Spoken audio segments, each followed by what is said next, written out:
So we will go forward and we'll talk about your recent article, which I loved, where you mentioned that let's not call it hard Brexit, let's call it chaotic Brexit. So for those, we'll leave the link so you can read that. But for those that haven't read it yet, what does this mean?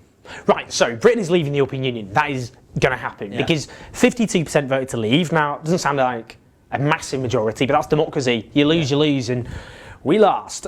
So we're out of there. But the issue now is what kind of Brexit? Or, on what terms do we leave? And what they're calling it at the moment is a soft Brexit or a hard Brexit. Now, just to kind of explain what that would mean, in the soft Brexit, we'd stay part of something called the single market. So that would mean we'd be part of the kind of the family of European nations where you can freely trade without tariffs or anything like that. But then you'd have to have freedom of movement. And one of the main reasons people lost is because they didn't want people to come into this country in the level that they were coming in. So that would still mean immigration on the same scale we have now. Yeah. So that's the argument you would argue. Some people would say, well, we can't have that. Yeah. The other is a hard Brexit, where we basically withdraw from the single market, and then we can put limits on freedom of movement. The problem with that one is you then trash your own economy. Because that would then lead to economic ruin. And the problem is the government have no clear idea what they're doing at all. They have no clear terms. But for me, I said, because I think language matters, and the right get this better than the left, hard Brexit sounds a bit like, yeah, they really mean it, kind of a bit macho, tough, and soft Brexit's all like, oh, namby-pamby, fluffy. And I argued we should instead say that the Tories are offering a chaotic Brexit. So at the moment now we're seeing, because Britain has a very weak negotiating position with Europe, the EU are like, well, I mean, yeah, we'll give you a deal, but I mean, it's not going to be great, is it? You've already you're out of here. Told us where to go. We're not going to go have a great deal, because then other people go, well, we'll just do the same thing then. Get all the perks without any of the minuses that people don't like. So now what they're doing is, and we're talking about, Britain will have to pay huge amounts of money, will lose huge amounts of money in the economy. Low-paid workers will get, and those are the people, low-paid workers most likely to vote Brexit, that they'll get a huge financial hit. The pound has collapsed to the lowest level since 1985. And if you get a bad terms of Brexit, then loads of institutions, financial institutions, businesses, they'll just leave. So at the moment, they have no idea what they're doing, the government, but I think instead of saying this is a hard Brexit, because that, to a lot of people who voted, that just sounds like, yeah, they mean it.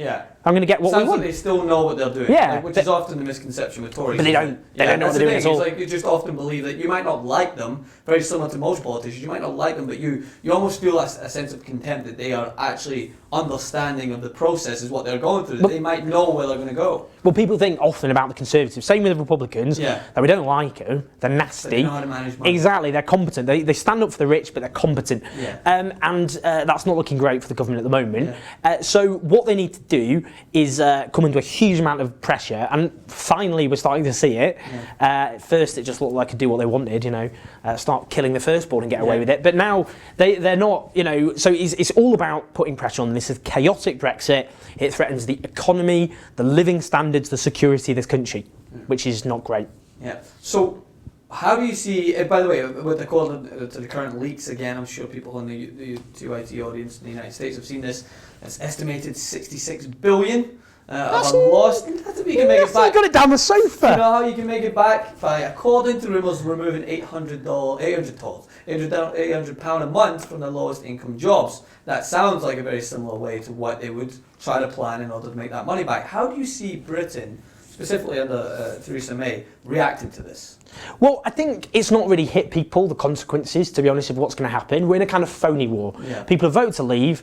Okay, things like the pound have gone down, and a lot of financial institutions and so on are getting a bit nervous, but the reality hasn't hit people. And I think the fear I have is many of the people who voted to leave are the ones who are going to suffer the most.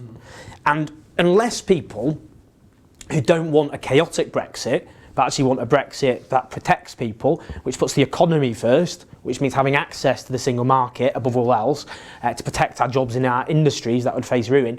Unless we get our act together, a clear message, my fear is people's lives will get harder and people just get ever angrier with immigration still. They'll go, hang on a minute, we were promised, we voted to Brexit, we were told our lives would get easier, they won't notice any difference terms of immigrants, unless the economy collapses and everyone flees. And so they'll get ever angrier with, I think, the wrong targets. Yeah. So we've got to hold the government to account. The government now, in terms of their Brexit negotiations, we've got to say, hang on a minute, if your living standards are going to be hit, your security is going to be hit, then we've got to say that they have failed. Because at the moment, the Tories seem to be very dominant in this country. They're way ahead in the opinion polls, partly because the opposition parties had this massive internal crisis. So we've got to hold them to account. And I think that's starting to happen now. Yeah. That this has to be now a Brexit, which is about standing up for working class Britons who are going to suffer the most. And it's the people who voted for Brexit in the first place because their lives were hard and tough. Yeah. So it would be an absolute farce if the people who voted out of anger and frustration, justifiable because of how difficult their lives were, their lives get even harder still. You know you want to become part of the independent media revolution. Go ahead, girl. Do it now. tytnetwork.com/join.